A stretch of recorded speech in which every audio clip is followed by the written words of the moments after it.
Good morning students.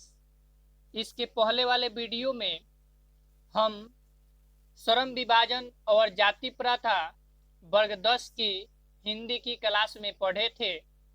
आज मैं उसके सब्जेक्टिव क्वेश्चन लेकर आया हूं आपके बीच, जो बोर्ड एग्जाम में काफी महत्वपूर्ण है और बोर्ड एग्जाम में यहीं से प्रश्न पूछे जाएंगे।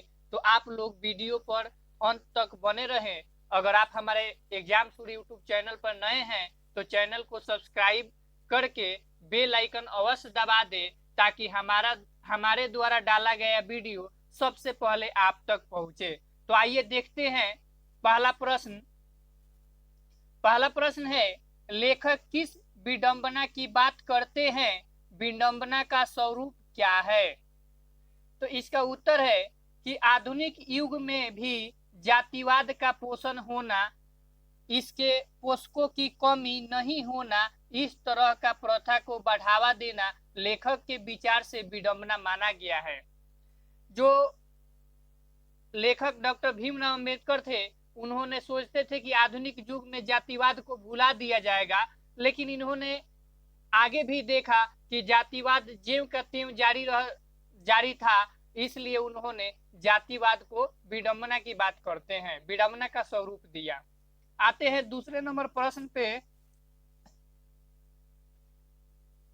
दूसरा नंबर प्रश्न है, जाति भारतीय समाज में श्रम विभाजन का स्वाभाविक रूप क्यों नहीं कही जा सकती? तो इसका सही जवाब होगा, भारतीय समाज में जाति प्रथा श्रम विभाजन का स्वाभाविक रूप नहीं कही जा सकती, क्योंकि यह मनुष्य की रुचि पर आधारित नहीं है।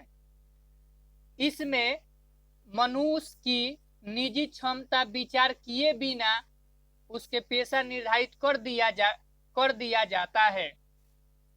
यानी लेखक का कहने का विचार है कि श्रम विभाजन का स्वाभाविक रूप इसलिए नहीं माना जाता है कि हमारे समाज में व्यक्ति की रुचि नहीं देखा जाता है, उस पे जो काम होते हैं थोप दिया जाता है, इसीलिए उसे इसमें मनुष्य निजी क्षमता के विचार किए बिना उसका पेशा निर्धारित कर दिया जाता है। जैसे हम हलवाहा हैं तो हल चलाएंगे, अगर हम दर्जी है तो कपड़ा सिएंगे, भले हमारा विचार नहीं हो। ठाकुर है तो केस काटेंगे, हमारा भले विचार नहीं हो, हमारा केस काटने का विचार नहीं है, लेकिन हम इस जाति में है इसलिए हमको ये काम थोपा जाता है। तो यही लेखक इसमें बताना चाहते हैं। नेक्स्ट प्रश्न है जो बोर्ड मॉडल क्वेश्चन है, इसको आप ध्यान से सुनिए। अंबेडकर के अनुसार जाति प्रथा के पोषक उसके पक्ष में क्या तर्क देते हैं? तो इसका उत्तर होगा, जातिवाद के पक्ष में इसके पोषकों का तर्क है कि आधुनिक सभ्य समाज कार्य कुशलता के लिए श्रम विभाजन को आवश्यक मानता है। चूंकि जाति प्रथा भी श्रम विभाजन का ही दूसरा रूप है, इसलिए इसमें कोई बुराई नहीं है। अब नेक्स्ट आते हैं 6 नंबर प्रश्न पे। 6 नंबर प्रश्न, जातिवाद के पक्ष में दिए गए तर्कों पर लेखक की प्रमुख आपत्तियां क्या है? यानी जातिवाद के बारे में बहुत सारे तर्क दिए गए, तो इस पे लेखक ने क्या आपत्तियां जाहिर की है जिनसे वो नाराज हैं? तो निम्नलिखित आपत्तियां जारी की है। तो पहला आपत्तियां है, जाति प्रथा श्रम विभाजन के साथ साथ श्रमिक विभाजन का भी रूप लिए हुए है। माने जाति प्रथा श्रम विभाजन के साथ साथ श्रमिक विभाजन भी कर दिया जाता है। ख नंबर में है, इस प्रथा में श्रमिकों को अस्वाभाविक रूप से विभिन्न वर्गों में विभाजित कर दिया जाता है। उसके बाद नेक्स्ट है ग नंबर, इसमें विभाजित वर्गों को एक दूसरे की अपेक्षा उच्च नीच भी करार दिया जाता है। घ नंबर प्रश्न, जाति प्रथा पर आधारित विभाजन मनुष्य की रुचि पर आधारित नहीं है। नेक्स्ट प्रश्न है, जाति प्रथा भारत में बेरोजगारी का एक प्रमुख और प्रत्यक्ष कारण कैसे बनी हुई है, अथवा इस प्रकार से अगर क्वेश्चन आ जाए कि अंबेडकर के अनुसार जाति प्रथा भारत में बेरोजगारी का एक प्रमुख और प्रत्यक्ष कारण कैसे बना हुआ है, तो इसके उत्तर आइए हम देखते हैं। जाति प्रथा मनुष्य को जीवन भर के लिए एक ही पेशे में बांध देती है, भले ही पेशा अनुपयुक्त या अपर्याप्त होने के कारण वह भूखा मर जाए।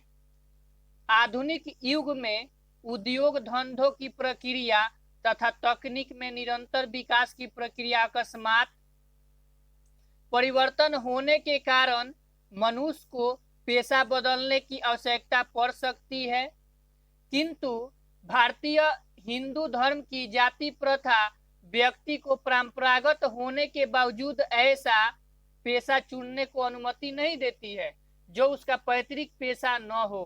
इस प्रकार पेशा परिवर्तन की अनुमति न देकर जाति प्रथा भारतीय समाज में बेरोजगारी का एक प्रमुख और प्रत्यक्ष कारण बनी हुई है।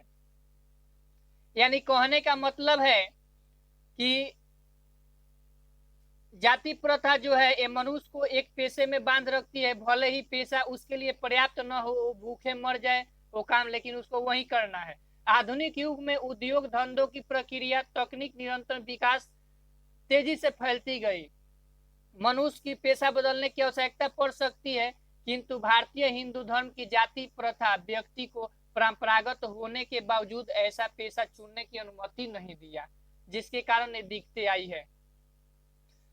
तो स्टूडेंट्स हम आशा करते हैं कि आप इन VVI हिंदी का फर्स्ट चैप्टर श्रम विभाजन और जाति प्रथा के महत्वपूर्ण प्रश्न को समझ चुके हैं।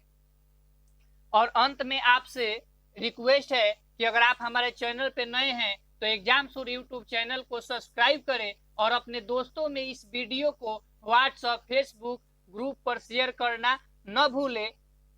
और इस वीडियो के डिस्क्रिप्शन में हम नीचे व्हाट्सएप एग्जामसुर ग्रुप का लिंक दे देंगे, आप ज्वाइन कर लीजिएगा।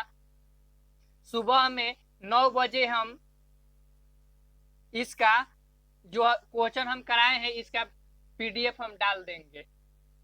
थैंक्स।